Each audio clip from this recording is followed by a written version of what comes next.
Oo, isang inosenteng estudyante. O isang kalaro. Oo, isang kalaro. Kalaro ng kadiliman, binabalot ng katanungan. Ano nga ba tunay na naganap sa nakaraan?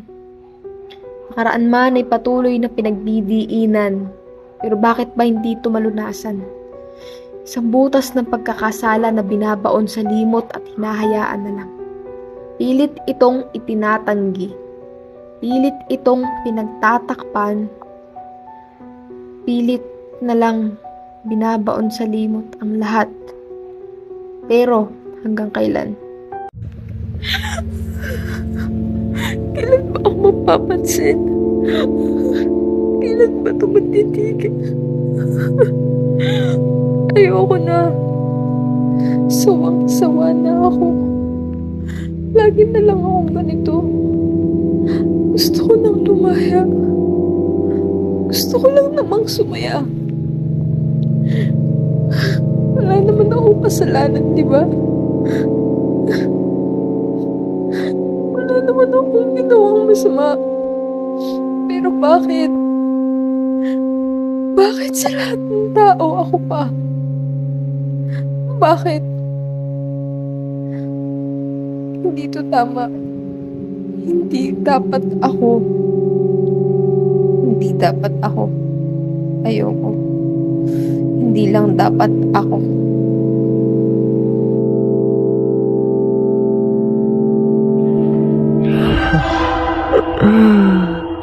Taguan.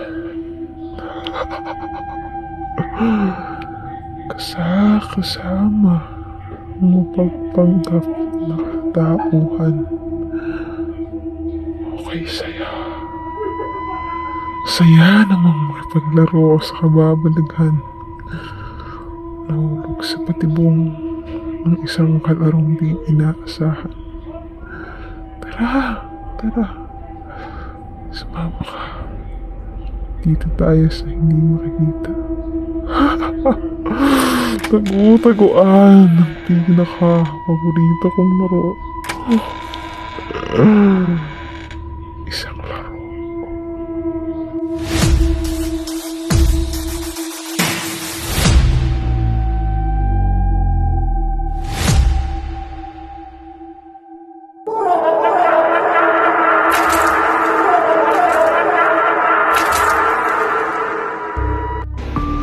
Nahuli na ang may sala.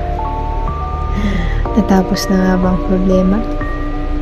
Mga haka-haka ay natapos na. Pero dulo na nga ba? Dapat na bang tuldukan ang nakaraan dahil lang may nasisi na? Sure ka na ba?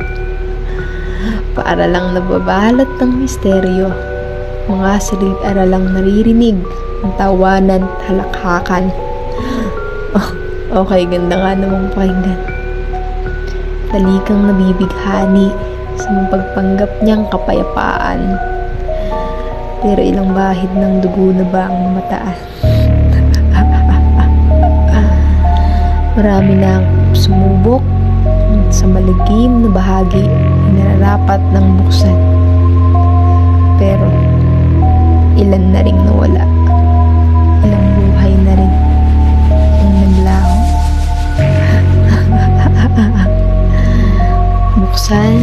Buksan mga matang inosente. Wala pa rin nagwawabi. Hayaan mo, paparating na ako.